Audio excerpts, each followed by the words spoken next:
The Mission, sorti en 1999, nous raconte l'histoire de 5 gardes du corps engagés par un mafieux pour le protéger. Et la scène centrale, une fusillade dans un centre commercial, synthétise à elle seule toute l'ambition du réalisateur Johnny To pour ce film. Du western au polar, en passant par la SF, le gunfight est indissociable du film de genre.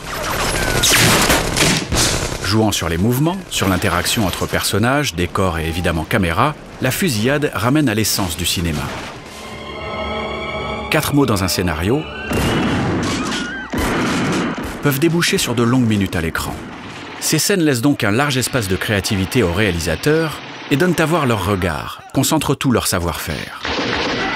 Jeu sur la temporalité chez Sergio Leone, immersion réaliste chez Michael Mann, violence exacerbée et nihiliste chez Sam Peckinpah, emphase lyrique chez John Woo.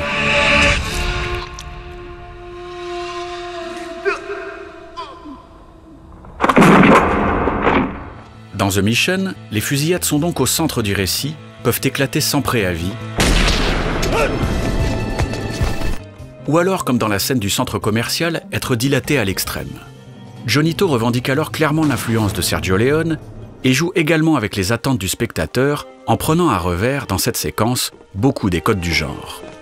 Ainsi, la scène prend place dans un centre commercial, un lieu généralement très fréquenté, et donc utilisé dans un film d'action pour multiplier les risques de dommages collatéraux et ainsi faire monter le suspense. Mais Johnny To vide lui le lieu, qui devient une immense coquille vide. La musique joue généralement l'emphase. Nous avons ici une nappe sonore plutôt calme.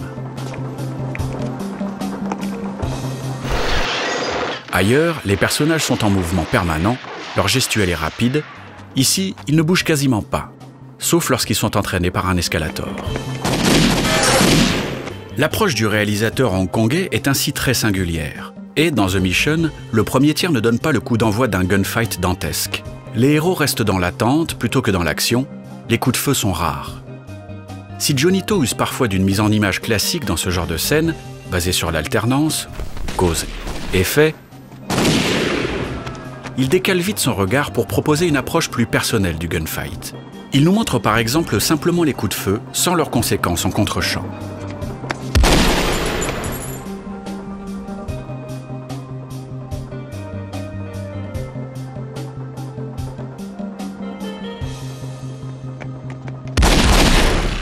Plus tard, les tirs sont même hors champ, la caméra se focalisant sur d'autres protagonistes, en retrait.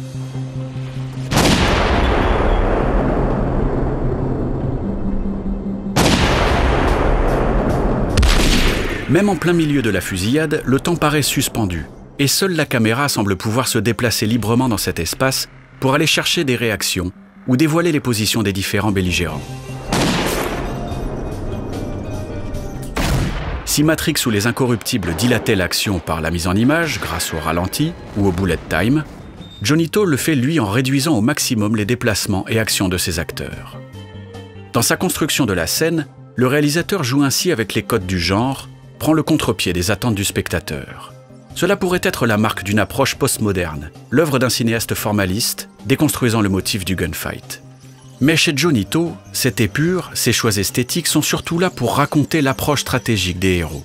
Plutôt que l'action débridée, le réalisateur travaille les postures des personnages les uns par rapport aux autres et met alors en valeur leur coordination et leur regard. Ainsi, les 5 héros ne cherchent pas le geste spectaculaire, ils visent simplement l'efficacité. Ils sont, comme l'indique le titre du film, en mission, au sens presque sacré du terme. Et c'est cet engagement, ce dévouement, que Johnny To s'attache à retranscrire dans sa mise en scène tout au long du film.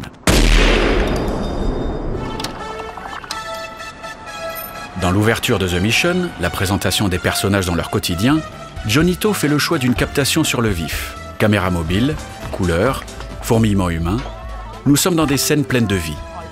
Mais toute cette agitation disparaît lorsque les personnages acceptent de devenir gardes du corps.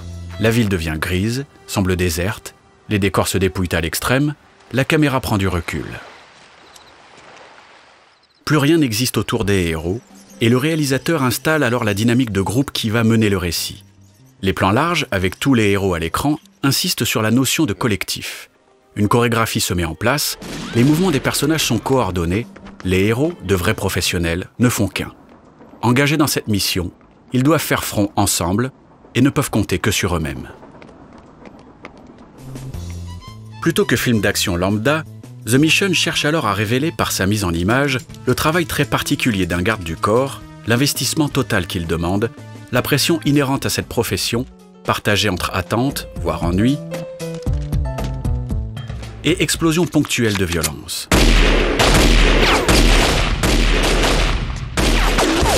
Le film, dans son scénario autant que dans sa mise en scène, prend à revers les codes du polar urbain frénétique, donnant à ses héros une dimension réaliste, tout en leur conférant une aura presque mythologique quand le film s'aventure dans des ambiances aux confins du fantastique.